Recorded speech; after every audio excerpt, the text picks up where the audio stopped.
South by Southwest, mostly referred to as South by Southwest, is an annual conglomerate of film, interactive media, and music festivals and conferences. It operates for about 10 days every year in the midst of March, hosted in Austin, Texas. A festival with a big name always includes different branches, and for sure, the best name of 2019 was the Duchess of Sussex, Meghan Markle. Meghan came all the way from California to lead the keynote dialogue on strategies toward economic and professional equality for women. Meghan was joined by New Zealand Prime Minister Jacinda Ardern, who is beloved worldwide for the work that they both do, Meghan for women's empowerment advocacy post-royal duties and Jacinda for her exemplary, empathetic kind of leadership, most especially during the pandemic. It is an incident taking place on the occasion that attracted the public and gave rise to some discussions on social networks. When she came forward to be embraced by Jacinda, the Prime Minister put her arm out for a handshake, and this has been interpreted by many as a rebuff, setting off what some observers saw as an almost cringe-worthy standoff and seen by some as an intentional snub. Video footage of the incident showed that Meghan went to offer Jacinda a hug, but Jacinda had her hands together in front of her, shaking her head obviously no to the offer of a hug. Meghan then awkwardly retracted her arms and proceeded. "He wrapped his arms around me in a hug, which I reflexively awkwardly recoiled from," an action caught from several angles on the audience video.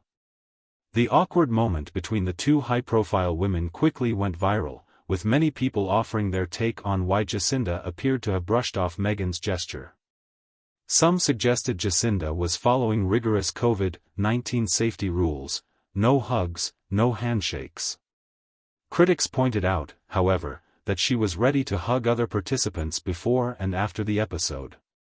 Another theory is that she was being a prime minister and observing diplomatic norms, hence had to limit the physical contact with the royals and other international dignitaries. Even that friendly contact with the other members of the panel crumbled the said theory.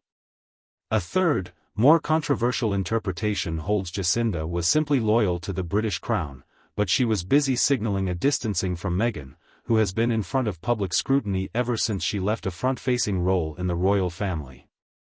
While Jacinda's view of the matter was always doubtful, to her, the actions more likely looked like a conscious refusal of the hug, rather than merely the mindful avoidance, with both knowing the cause lay with COVID. It would have been a rather awkward situation for her, who is used to such from her fellow celebrities, to be on the receiving end of a rebuff from the Prime Minister, hence her awkward withdrawal of her hand afterward. Following the incident, a number of online commentators and royal affairs experts offered their views on it. There were also others who opined that the entire matter might be, in fact, overanalyzed and overblown, probably just misinterpreted intentions between two powerful women. Most, however, read into it some kind of underlying strains or discomfort given the backgrounds of both individuals. Jacinda has the responsibility of a country head in the Commonwealth to keep a positive relationship with the British monarchy, while Meghan was holding well-watched interviews last year, where she was complaining about the royal institution.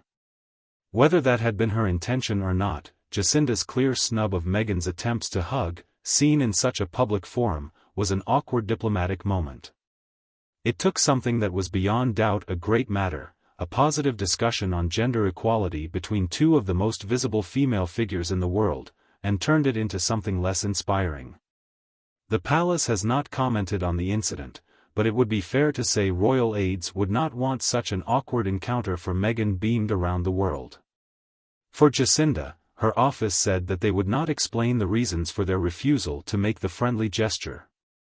"We may never know the real motive, but clearly, this was not your average hug snub between the Duchess and the Prime Minister.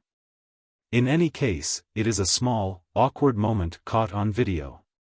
The fact that it included two celebrity figures like Meghan and Jacinda turns it into a beaming experience that beamed into the collective consciousness. It has now turned into intense speculation on the true dynamics and motives between them. Whether this was meant as a veiled message or an unguarded instance of miscommunication, the rejection of the flat hug risked unnecessary damage to their public images and the discourse in which they were involved. It would be interesting to see if there's further follow-up or elaboration on this rather odd kind of a snub, diplomatic snub, on stage at South by Southwest, between the Duchess and the Prime Minister.